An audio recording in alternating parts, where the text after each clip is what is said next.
Irene Joachim. Irene Joachim 13 March 1913 20 April 2001 was a French soprano and later a vocal teacher. Early life. Daughter of German officer Hermann Joachim and French violinist Suzanne Cheno, and granddaughter of the violinist Joseph Joachim, she learnt violin and piano as a child. She was bilingual in German and French. Just before the outbreak of the First World War, she and her parents left Paris for Berlin. Her father died of tuberculosis in 1917, and due to the hardships of life in the German capital, Joachim was sent back to France in the autumn of 1918, living with an aunt before her mother returned in 1920. Due to health problems and her mother's professional lifestyle, Joachim was educated privately, firstly by Jean Favart. Afternoons were devoted to music studies, violin, piano, and solfege. As a child, she heard musicians such as Emanuel Fuhrmann, Claire Croize, Germain Lubin, Maria Fiound, and the Caput Quartet. Through the social circle of Jean Geyrit, the 12-year-old Joachim went to plays and attended the last seasons of the Diaghilev Ballet.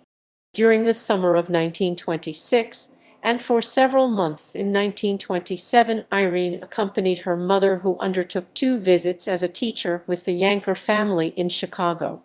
This again brought the young Joachim into close contact with leading musicians such as Thibaud, Tansman, Casals, and Ravel.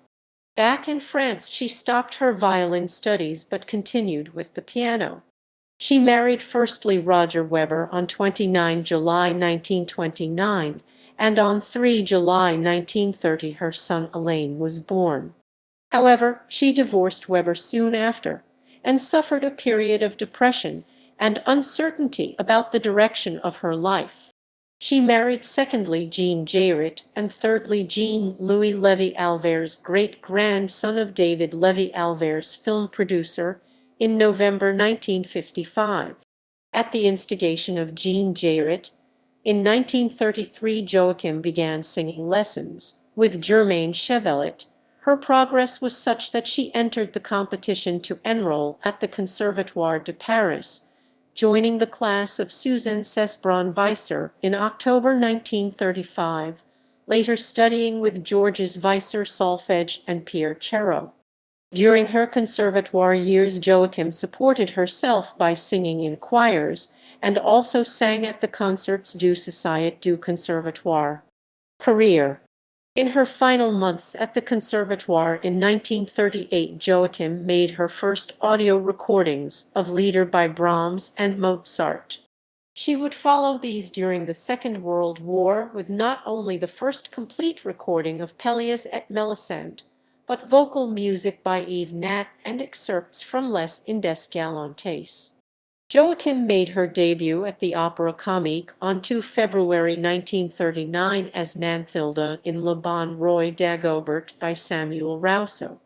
She then sang Michaela, Helene une Education Manqui, Marguerite Fragonard, the Countess The Marriage of Figaro, Melisande Pelléas et Melisande, The Wife Le Pauvre Matelot, Rosen Le Roi Dies, and Sophie Werther.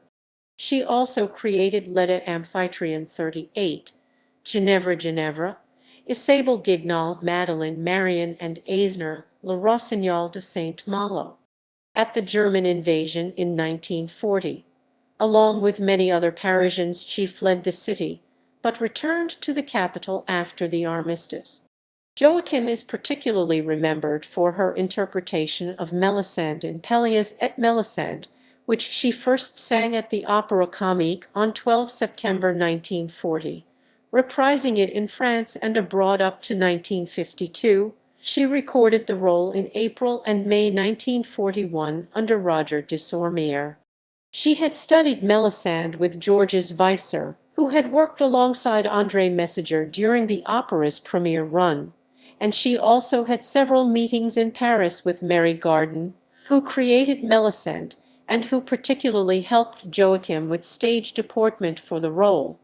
Her first performance alongside Jack Jansen as Pelléas took place at the Opéra Comique on 20 April 1941.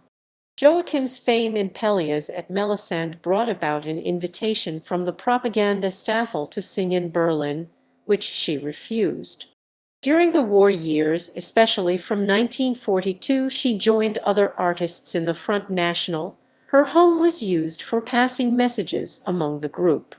She sang Rosen Leroy Diaz at both the Salle Favart and the Salle Garnier, as well as Melisande and Ariane at Barbe Bleue at the opera.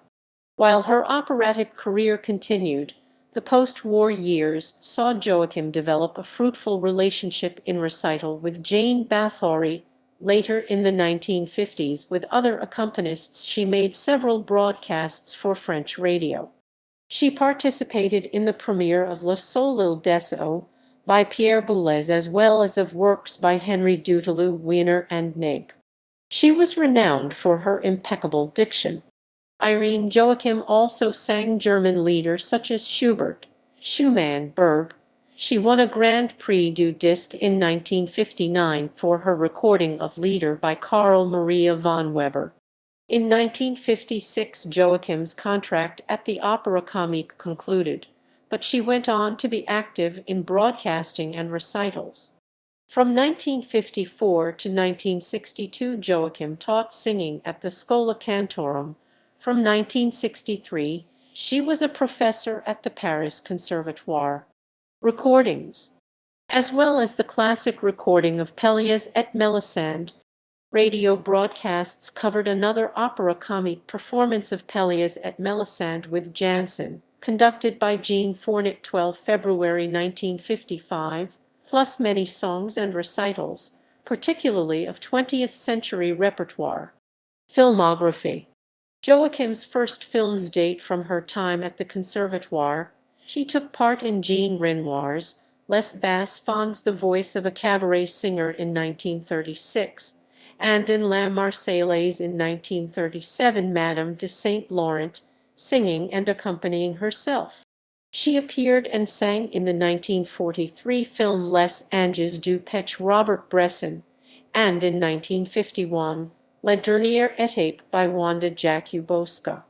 In 1946, she became one of the first people to sing Feuilles Mortes by Cosma, with Yves Montand, in Les Portes de la Nuit by Marcel Carne.